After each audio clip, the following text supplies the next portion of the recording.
আমরা বর্ধমান বিশ্ববিদ্যালয়ের 6 semester general বিভাগের হিস্টোরি সাবজেক্টের 2022 সালের প্রিভিয়াস ইয়ারের কোশ্চেন পেপারে যে 2 নম্বরের 15টি প্রশ্ন আছে সেই 15টি প্রশ্নের উত্তর আপনাদেরকে এই ভিডিওটির মাধ্যমে দেখাবো। এই প্রশ্নগুলি আপনাদের 2024 সালের এক্সটার্নাল এক্সামিনেশনের জন্য অর্থাৎ ফাইনাল পরীক্ষার জন্য খুবই গুরুত্বপূর্ণ।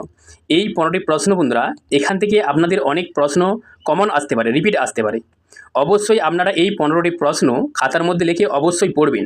এখান থেকে আপনাদের, যেহেতু এটা আপনাদের 2022 সালের প্রিভিয়াস ইয়ারের কোশ্চেন পেপারে 2 নম্বরের প্রশ্ন, আপনাদের 2022 সালের প্রিভিয়াস ইয়ারের কোশ্চেন পেপার থেকে বেশি 2 নম্বর, 5 নম্বর এবং 10 নম্বরের প্রশ্ন কমন আসবে। অবশ্যই আপনারা এই 15টি প্রশ্ন খাতার মধ্যে লিখে ভালো করে বুঝিয়ে পড়বেন। দেখুন, 2022 সালের প্রিভিয়াস ইয়ারের কোশ্চেন পেপারে যে প্রথম প্রশ্নটা আছে, ফরাসি বিপ্লবের সময় ফ্রান্সের রাজা ও রাজতন্ত্রের নাম লেখো। ফরাসি বিপ্লবের সময় ফ্রান্সের রাজা ও রাজতন্ত্রের নাম লেখো। ফরাসি বিপ্লবের সময় ফ্রান্সের সম্রাট ছিলেন সরস লুই এবং সম্রাজ্ঞী ছিলেন মেরি আতোয়ান। তিনি বুর্ব রাজবংশের অন্তর্ভুক্ত ছিলেন। এই সরস লুই ছিলেন বুর্ব রাজবংশের অন্তর্ভুক্ত। তাহলে ফরাসি বিপ্লবের সময় ফ্রান্সের সম্রাট ছিলেন সরস লুই আর সম্রাজ্ঞী ছিলেন মেরি আতোয়ানাত। তিনি বুর্ব রাজবংশের অন্তর্ভুক্ত ছিলেন। তারপরে প্রশ্নটা দেখুন, স্যাকুলত নামে কারা পরিচিত ছিল। তো এখানে বন্ধুরা অনেক স্পেলিং মিস্টেক আছে, বানান মিস্টেক আছে, সেগুলো আপনারা একটু ঠিক করে নেবেন।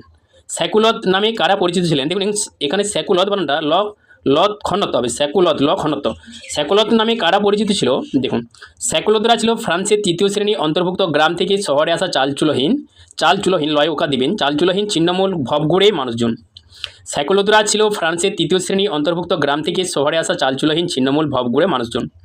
দিনমজুর, শ্রমিক, কারিগর ও ছোট দোকানদাররা এই শ্রেণী অন্তর্ভুক্ত ছিল। দরিদ্র, নিরক্ষর, কর্মহীন, দাঙ্গাবাজ এই শ্রেণী ছিল বিপ্লবের প্রধান শক্তি। দিনমজুর, শ্রমিক, কারিগর ও ছোট দোকানদাররা এই শ্রেণী অন্তর্ভুক্ত ছিল। দরিদ্র, নিরক্ষর, কর্মহীন, দাঙ্গাবাজ এই শ্রেণী ছিল বিপ্লবের প্রধান শক্তি। মহাদেশীয় অবরোধ কি? অবশ্যই বন্ধুরা এই 15টি প্রশ্ন আমরা পড়বেন 2024 সালের ফাইনাল পরীক্ষার জন্য। মহাদেশীয় অবরোধ কি? নেপোলিয়ন ইংল্যান্ড থেকে অর্থনৈতিক দিক থেকে দুর্বল করার উদ্দেশ্যে যে নীতি নিয়েছিলেন তা মহাদেশীয় অবরোধ নামে পরিচিত। কি বলছে? যে নেপোলিয়ন ইংল্যান্ডকে অর্থনৈতিক দিক থেকে দুর্বল করার উদ্দেশ্যে যে নীতি নিয়েছিলেন তা মহাদেশীয় অবরোধ নামে পরিচিত। বার্লিন ডিগ্রি, মিলান ডিগ্রি এবং ওয়ারিস ও ফন্টেব্লো ডিগ্রি নীতিগুলিকে একত্রে মহাদেশীয় অবরোধ বলা হয়। বার্লিন ডিগ্রি, মিলান ডিগ্রি এবং ওয়ারিস ও ফন্টেব্লো ডিগ্রি নীতিগুলিকে একত্রে মহাদেশীয় অবরোধ বলা হয়। ইউরোপীয় শক্তি সমবায় বলতে কী বোঝো? ইউরোপীয় শক্তি সমবায় বলতে কী বোঝো? কনসার্ট অফ ইউরোপ বা শক্তি সমবায় ছিল ইউরোপের স্বৈরাচারী প্রতিক্রিয়াশীল রাজাদের সংগঠন। কনসার্ট অফ ইউরোপ বা শক্তি সমবায় ছিল ইউরোপের স্বৈরাচারী প্রতিক্রিয়াশীল রাজাদের সংগঠন। 1815 খ্রিস্টাব্দে ভিয়েনা সম্মেলনের চুক্তিকে কার্যকর করার জন্য এবং ইউরোপের শান্তি বিঘ্নিত হতে পারে এরূপ সম্ভাব্য বিভক্তি থেকে ইউরোপকে রক্ষা করার জন্য ইউরোপীয় শক্তি সমবায় গঠন করা হয়। কি বলছে? যে 1815 খ্রিস্টাব্দে ভিয়েনা সম্মেলনের চুক্তিকে কার্যকর করার জন্য এবং ইউরোপের শান্তি বিঘ্নিত হতে পারে এইরূপ সম্ভাব্য বিপদ থেকে ইউরোপকে রক্ষা করার জন্য ইউরোপীয় শক্তি সমবায় গঠন করা হয়। দেখুন, ম্যাটারনিক যুগ কী? ম্যাটারনিক যুগ কী? কার্লিল বলেছিলেন যে কোনো জাতির ইতিহাস সবথেকে বেশি প্রতিফলিত হয় সেই দেশের মহান ব্যক্তিদের জীবন বৃত্তান্ত আলোচনার মধ্য দিয়ে। অস্ট্রিয়ার ম্যাটারনিক কেবলমাত্র অস্ট্রিয়াদের নয়, সমসাময়িক ইউরোপে বিশেষ প্রভাব বিস্তার করেছিলেন। এই জন্য 1816 সাল থেকে 1848 সাল পর্যন্ত সময়কালকে ইউরোপের ইতিহাসে ম্যাটারনিকের যুগ বলে অভিহিত করা হয়। আপনারা প্রত্যেকদিন 5টা করে প্রশ্ন পড়বেন। 2022 সাল এবং 2023 সালে এই যে আপনাদেরকে 15 প্রশ্ন দেখাচ্ছি, 3 দিন ধরে 15 প্রশ্ন পড়বেন, ভালো করে বুঝে 5টা করে প্রশ্ন ভালো করে বুঝে পড়বেন। অস্ট্রিয়ার ম্যাটারনিক কেবলমাত্র অস্ট্রিয়াদের নয়, সমসাময়িক ইউরোপে বিশেষ প্রভাব বিস্তার করেছিলেন।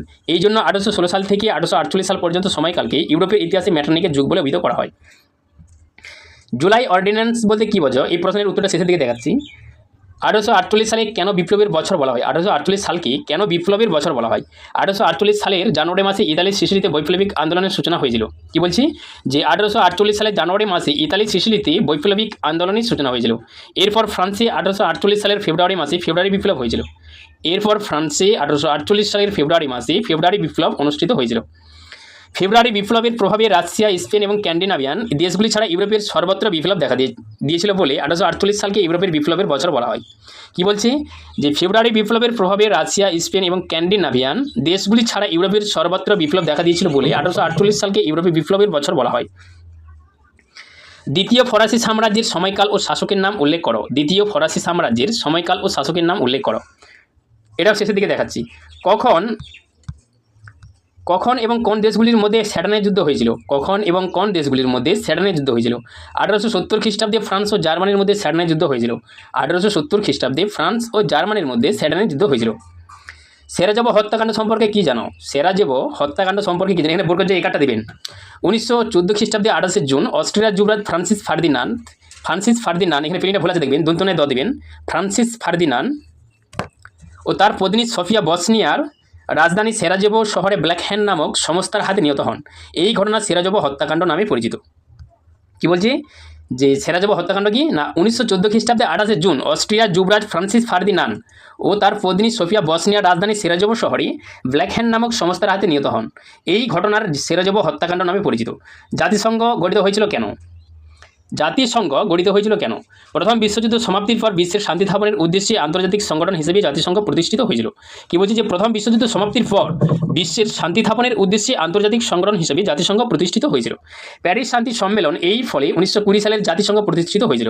প্যারিস শান্তি সম্মেলন এর ফলে 1920 সালে জাতিসংঘ প্রতিষ্ঠিত হয়েছিল, যার ফলে পোপের ক্ষমতা লোপ হয়েছিল, ফ্যাসিবাদ কি?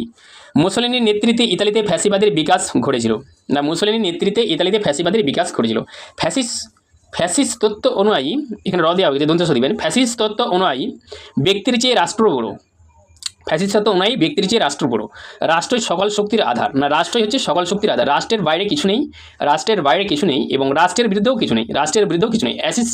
ফ্যাসিস্ট মত অনুযায়ী রাষ্ট্রই সব এবং ব্যক্তির কোনো মূল্য নেই।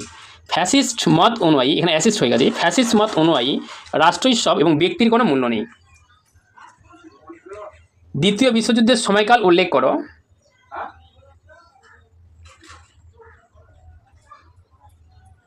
দেখুন, আটলান্টিক সনদ কি কোন কোন দেশ স্বাক্ষরকারী ছিল? যে ফিলিংগুলো মিস্টেক আছে বন্ধুরা আপনারা একটু ঠিক করে নেবেন। 1941 সালের 14ই আগস্ট আমেরিকা যুক্তরাষ্ট্রের রাষ্ট্রপতি ফ্রাঙ্কলিন ডি রুজভেল্ট, কি বলছে যে 1941 সালের 14ই আগস্ট আমেরিকা যুক্তরাষ্ট্রের রাষ্ট্রপতি ফ্রাঙ্কলিন ডি রুজভেল্ট এবং ব্রিটিশ প্রধানমন্ত্রী উইনস্টন চার্চিল যৌথভাবে যে ঘোষণাপত্র প্রকাশ করেছিলেন তা আটলান্টিক সনদ নামে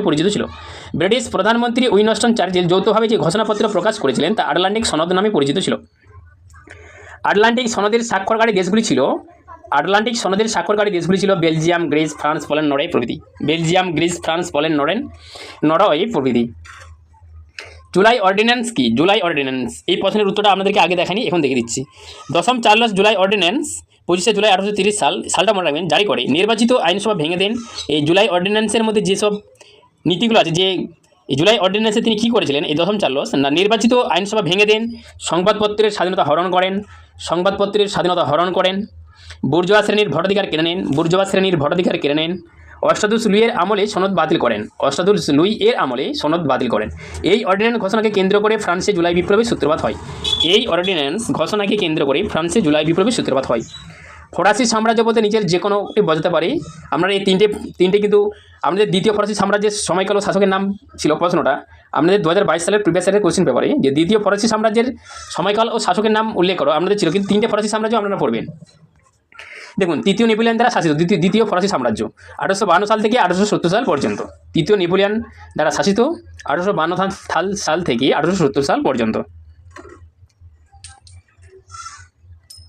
দ্বিতীয় বিশ্বযুদ্ধ দেখুন, দ্বিতীয় বিশ্বযুদ্ধ 1939 থেকে 1945 সাল পর্যন্ত সংগঠিত হয়েছিল। দ্বিতীয় বিশ্বযুদ্ধ 1939 সাল থেকে 1945 সাল পর্যন্ত সংগঠিত হয়েছিল। প্রধান দেশগুলি ছিল অক্ষশক্তি জার্মানি, জাপান, ইতালি এবং মিত্র হচ্ছে ফ্রান্স, মার্কিন যুক্তরাষ্ট্র, গ্রেট ব্রিটেন, চীন ও সোভিয়েত ইউনিয়ন। তাহলে দুটো পক্ষের মধ্যে হয়েছিল, দুটো শক্তির মধ্যে হয়েছিল, একটা হচ্ছে অক্ষশক্তি, একটা হচ্ছে মিত্রশক্তি। অক্ষশক্তির মধ্যে ছিল জার্মানি, জাপান, ইতালি এবং মিত্র শক্তি ছিলেন ফ্রান্স, মার্কিন যুক্তরাষ্ট্র, গ্রেট ব্রিটেন, চীন, সোভিয়েত ইউনিয়ন। দ্বিতীয় বিশ্বযুদ্ধ সেপ্টেম্বরের 1939, 2 সেপ্টেম্বর 1945 ছিল দুটি জোটের মধ্যে। তো বন্ধুরা, যদি ভিডিওটি ভালো লাগে চ্যানেলটিকে সাবস্ক্রাইব করবেন এবং আপনাদের বন্ধুরা যদি হিস্ট্রি সাবজেক্টটা নিয়ে থাকে আপনাদের বন্ধুদের মাঝে ভিডিওটা শেয়ার করে আপনাদের বন্ধুদেরকেও এই 2022 সালের প্রিভিয়াস ইয়ারের কোশ্চেন পেপারের উত্তরগুলো পাওয়ার একটা সুযোগ করে দিন।